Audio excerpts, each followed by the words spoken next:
Next topic में पढ़ेंगे mechanism of free radical halogenation of alkane. Alkane के हेलोजनीकरण की मुक्त मूलक क्रियाविधि। एल्केन के हेलोजनीकरण अभिक्रिया बहु प्रतिस्थापन अभिक्रिया है क्योंकि इसमें एल्केन में उपस्थित सभी हाइड्रोजन परमाणु का हेलोजन परमाणु द्वारा एक एक करके प्रतिस्थापन हो जाता है। पहले हम मीथेन के हेलोजनीकरण का उदाहरण लेंगे। So we will discuss the halogenation of methane, then halogenation of higher alkanes will be discussed. So first one is halogenation of methane, यानी मीथेन का हेलोजनीकरण। मीथेन का हेलोजनीकरण बताने के लिए हम क्लोरीन से अभिक्रिया कर रखें उदाहरण लेते हैं, जिसमें CH4 क्लोरीन से अभिक्रिया करेगा और CH3Cl प्लस HCl का निर्माण करेगा। CH3Cl फिर क्लोरीन से अभिक्रिया करेगा। हर प्रत्येक स्टेप में एक एक हाइड्रोजन हटता जाएगा और क्लोरीन का एडिशन होता जाएगा। CaCl3 बना, फिर CaCl3 की फ्लोरीन के साथ लास्ट अभिक्रिया सभी हाइड्रोजन के टेट्राक्लोरोकार्बन CCl4 का निर्माण हुआ plus HCl। So some practical observation regarding this reaction are as follow. कुछ महत्वपूर्ण प्रेक्षण जो निम्न प्रकार से प्राप्त हुए। पहला, in absence of the light at room temperature no reaction take place, यानी कमरे के ताप पर प्रकाश की अनुपस्थिति में कोई भी अभिक्रिया नहीं होती। In the presence of UV light at room temperature reaction take place, यानी कमरे के ताप पर पराबैंगनी प्रकाश की उपस्थिति में अभिक्रियाएं संपन्न होती हैं।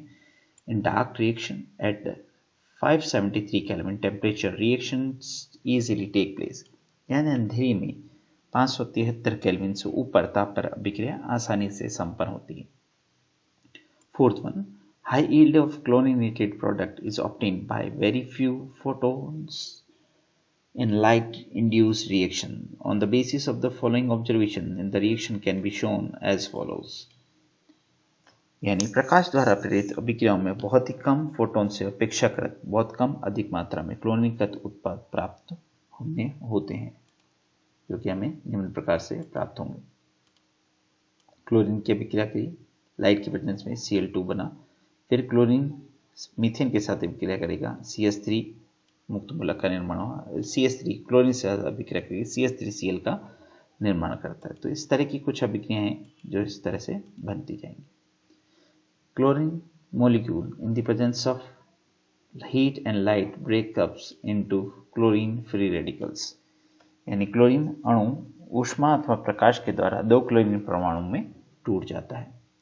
Methane molecules react with chlorine free radicals which abstract hydrogen atom to form HCl and a new CH3 methyl free radical is formed, जो कि अभिक्रिया में दे रखा है। उन्हीं तीन स्टेप के अंदर ये अभिक्रियाएं चलेंगे। Highly reactive CH3 again react with the chlorine and the formation of CH3Cl means methyl chloride and the chlorine free radicals are formed। तो कुल मिला के इस प्रकार की अभिक्रियाएं प्राप्त होती जाती हैं।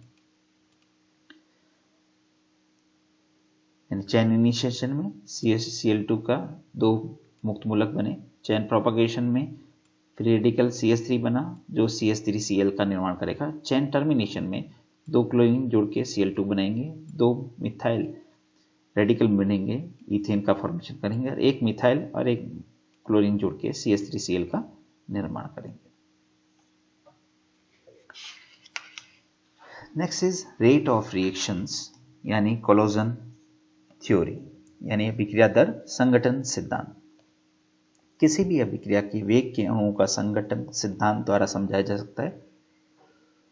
इस सिद्धांत के अनुसार कोई भी रासायनिक अभिक्रिया अभिकारक अणुओं के परस्पर प्रभावी संगठनों द्वारा घटित होती है। प्रभावी संगठनों से तात्पर्य उन संगठनों से है जिनके परिणाम स्वरूप उत्पाद प्राप्त होते हैं। The rate of reaction can be explain on the basis of the कोलोजन theory. Any chemical reaction occurs with effective collision between the reacting molecules. Effectively collision means those collision which forms the products. इसमें सबसे पहले है orientation factor यानी अभिविन्यास कारक। प्रभावी संघटक यानी effective कोलोजन the reacting molecule should oriented in proper direction, यानी प्रभावी संघटक यानी कोलोजन जो भी होगा उसके लिए अभिकारक अणु परस्पर सही दिशा में अभिविन्यास यानी ओरिएंटेटेड होने चाहिए। उदाहरण दे, क्लोरीन HBr के साथ अभिक्रिया करेगा, HCl प्लस Br का निर्माण करेगा जो कि मुक्त मूलक होगा। क्लोरीन परमाणु और हाइड्रोजन ब्रोमाइड के अणु के मध्य कोलोजन के विभिन्न विन्यास हो सकते हैं, जिनमें से निम्न प्रकार हैं, जो कि डिफरेंट टाइप्स। क्लोरीन Br आके टकराएगा, नो रिएक्शन। क्लोरीन और Br आके टकराए, नो रिएक्शन। क्लोरीन फिर Br से टकराएगा, no reaction. If chlorine attack to hydrogen and the formation of Cl, HCl and Br। यानी कुल मिला के कहने का मतलब किस प्रकार से ये टकराते हैं, कोलोजन होता है, उसी प्रकार से प्रोडक्ट का फॉर्मेशन होता है। From the above collision, it is clear that the effective collision is that in which the chlorine atom collides to HBr to form hydrogen side. Those collision in which chlorine atom collides with HBr and chlorine sides are ineffective. यानी chlorine जब भी Br के साथ टकराएगा कोई अभिक्रिया नहीं होगी, लेकिन क्लोरीन यदि हाइड्रोजन से टकराता है तो HCl का निर्माण होता है। Next one is energy factor, means ऊर्जा कारक यानी संकीर्ण ऊर्जा। Minimum amount of energy which is required to convert reactant into product and obtained by the collision between reacting molecules is called the activation energy. अभिकारक अणुओं के प्रभावी संघटनों से ऊर्जा की कम से कम इतनी मात्रा ऊर्जा की उत्पन्न होनी चाहिए जिससे कि अभिक्रिया संपन्न हो जाए, यह ऊर्जा एक्टिवेशन एनर्जी यानी संकीर्ण ऊर्जा कहलाती है। Energy of activation, what do you mean by संकीर्ण ऊर्जा से मतलब reacting molecules oriented in proper direction collides but all collision are not effective, so chemical reaction does not occur. So for effective collision are to complete the reaction, reacting molecules should be produce minimum amount of energy which is known as the activation energy. यानी संकीर्ण ऊर्जा संघटनों के प्रभावी होने के लिए अर्थात अभिक्रिया संपन्न होने के लिए अभिकारक अणुओं के संघटनों से ऊर्जा की एक न्यूनतम मात्रा उत्पन्न होनी चाहिए, जिसे संकीर्ण ऊर्जा कहते हैं। अतः अभिकारक अणुओं के संगठन से प्राप्त ऊर्जा की वह मात्रा जो अभिक्रिया को संपन्न करा देती है, अर्थात जिसके परिणाम स्वरूप उत्पाद का निर्माण होता है, that is known as activation energy, E act. For example, chlorine react with CH4 and the formation of HCl plus CH3, 1 chlorine 1 kilocalorie निकले, 104 103 प्लस एक्टिवेशन एनर्जी है इसकी 4 के आसपास। HCl बनने पर 103 किलोकैलोरी ऊर्जा उत्पन्न होती है। For the formation of HCl bond 103 kilocalorie energy is produce. For breaking of CH4 bond 104 kilocalorie mole is required. It seems that the 1 calorie mole energy is required to carry out the reaction, but it does not so. Particularly 4 calorie per mole is the activation energy and it is obtained from the kinetic energy of the reacting molecules. यानी ये जो activation energy है इसमें 104 और 103 से जो बना, इसके लिए एनर्जी कहाँ चाहिए, वो मॉलिक्यूल से रिएक्शन से मिलेगी। In chlorination of CH4 out of 8 collision CH4 chlorine only 1 collision is effective. 8 में से सिर्फ एक ही कोलोजन सक्सेसफुल रह पाता है। Theory applied in calculation of activation energy. Reaction in which only bond breaking take place, their activation energy is more than 0. ऐसी विक्रियाएं जिसमें केवल बंध टूटते हैं की संकीर्ण ऊर्जा शून्य से अधिक होती है। In endothermic reaction where breaking of bond and its formation take place, their activation energy is more than the enthalpy of reaction, means delta H. ऊष्माशोषी अभिक्रियाओं जिसमें बंध टूटते और बनते हैं की संकीर्ण ऊर्जा उसके अभिक्रिया ऊष्मक यानी डेल्टा H से अधिक होनी चाहिए। यानी डेल्टा H की अगर बात करें तो 16 किलोकैलोरी, एक्टिवेशन एनर्जी की बात करें it is known as 18 kilocalories. In gaseous state, only homolytic fusion of bond take place. No bond formation is formed. So, energy of activation is equal to enthalpy of reaction, which can be explained by the first initiation step for homolytic fusion of chlorine molecules. तो Cl2 bond break होगा, 2Cl dot का निर्माण होगा, delta H की value 58 और activation energy also 58। गैसीय अवस्थाओं में अभिक्रिया जिसमें केवल बंधों का समाश विघटन होता है और कोई भी बंध नहीं बनता है की संकीर्ण ऊर्जा अभिक्रिया उष्मा के बराबर होती है, यानी डेल्टा H की दोनों की वैल्यू और ई एक्टिवेशन की एनर्जी की वैल्यू दोनों 58 के आसपास है। इन gaseous state, two free radical combine to form product and E activity becomes zero. For example, chain terminating step of chlorine of methane in which two CH3 radicals combine to form the ethane molecule. दो free radicals जुड़े और ethane का निर्माण होता है। गैसीय अवस्था अभिक्रिया में जिसमें मूलकों के संयोग से उत्पाद बनता है की संकीर्ण ऊर्जा शून्य के आसपास होती है। Next is transition state and intermediates. To explain the mechanism of the reaction, it is necessary to know about the intermediate and transition states. इसको समझाने के लिए एल्केन के विभिन्न हैलोजन के सापेक्ष क्रियाशीलता की बात करेंगे। A, B, C के साथ अभिक्रिया करेगा और ट्रांजिशन स्टेट का निर्माण होगा विच इज मोस्ट अनस्टेबल और प्रोडक्ट बनेगा AB plus C. This is the product.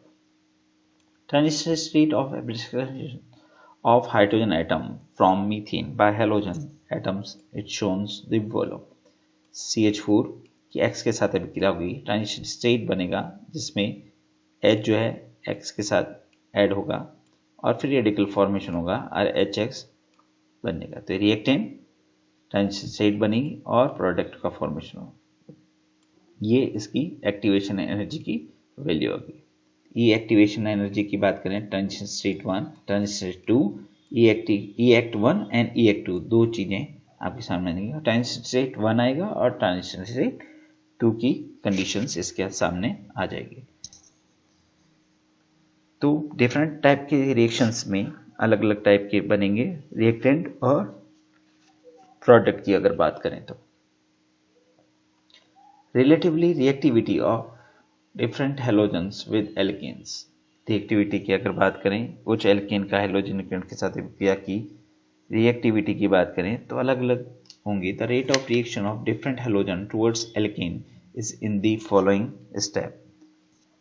क्रियाशीलता की अगर बात करें तो डिफरेंट टाइप्स की होंगी जिसमें फ्लोरीन सबसे ज्यादा, फिर क्लोरीन, फिर bromine and then after the iodine. Iodine तो साधारणतः अभिक्रिया करता ही नहीं। हेलोजन की एल्केन के साथ अभिक्रिया को इनके मीथेन के साथ अभिक्रिया में प्रयुक्त ऊर्जा परिवर्तनों के आधार पर निम्न प्रकार समझा जा सकता है। यानी फ्लोरीनेशन की अगर बात करें तो F2 की 2F बनेगा, डेल्टा H की वैल्यू 38, 32 और -70 के आसपास है। क्लोरीनेशन की अगर बात करें तो इसमें डेल्टा H की वैल्यू 58, ब्रोमिनेशन की अगर बात करें डेल्टा H की वैल्यू 46 और आयोडीनेशन की बात करें डेल्टा H की वैल्यू 36 के आसपास होगा। प्रत्येक हेलोजन के पद में हेलोजन का परमाणु का विभाजन होता है। इससे अभिक्रिया ऊष्मा डेल्टा H की अभिक्रिया की संकीर्ण ऊर्जा के बराबर होती है। आयोडीन की ई एक्टिवेशन एनर्जी +36 सबसे कम और क्लोरीन की ई एक्टिवेशन एनर्जी 58 सर्वाधिक है। यदि हम पद 1 को अभिक्रिया का वेग निर्धारण पद माने तो आयोडीन की क्रियाशीलता सर्वाधिक और क्लोरीन की सबसे कम होनी चाहिए, जो कि इससे मेल नहीं खाता। पद 3 में और पद 2 में देखें तो CH4 से एक हाइड्रोजन परमाणु हेलोजन परमाणु के द्वारा एब्स्ट्रैक्शन होता है, जिसके साथ अभिक्रिया में डेल्टा H और एक्टिवेशन एनर्जी को देखा जाए तो उनमें ऊर्जा का अंतर बहुत कम होता है। फ्लोरीन परमाणु के साथ अभिक्रिया उच्च एक्सोथर्मिक रिएक्शन डेल्टा H की वैल्यू आ जाएगी 32 के आसपास और आयोडीन की अभिक्रिया की देखें तो 31 के आसपास। Next is halogenation of higher alkanes. Halogenation की बात करें तो उच्च एल्केन का हेलोजनीकरण भी मेथेन के हेलोजन के समान सूर्य के प्रकाश में या पराबैंगनी प्रकाश की उपस्थिति में उच्च ताप पर आसानी से हो जाता है, परंतु उच्च एल्केन में हेलोजनीकरण पर हेलोजनीकृत एल्केन का समवाय का मिश्रण प्राप्त होता है।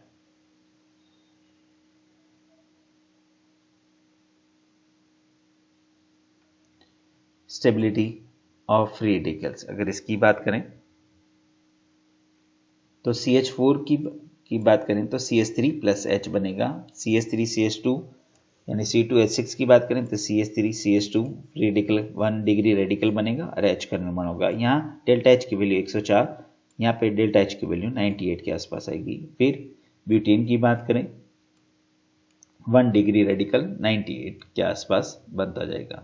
तो इसका सम का कंपेयर देंगे। CH4 की बात करें 104 किलो कैलोरी, फिर प्रोपेन की बात करें, फिर ब्यूटेन की बात करें एंड सो ऑन। तो सभी के देखें कैलो कैलोरी जो है वो 104, फिर 98, फिर 95, फिर 91 के आसपास।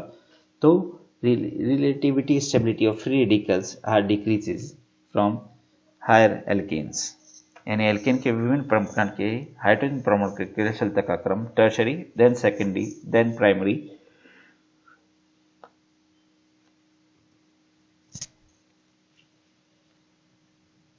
free radical mechanism of halogenation and reacting profile diagram. Different steps of halogenation of alkanes. Different steps हैं, उसके आधार पर उसके हेलोजनीकरण की अभिक्रिया निम्न प्रकार होती है: chain initiation, chain propagation and chain termination. Same अभिक्रिया जो पढ़ चुके हैं अपने। Reactivity and selectivity.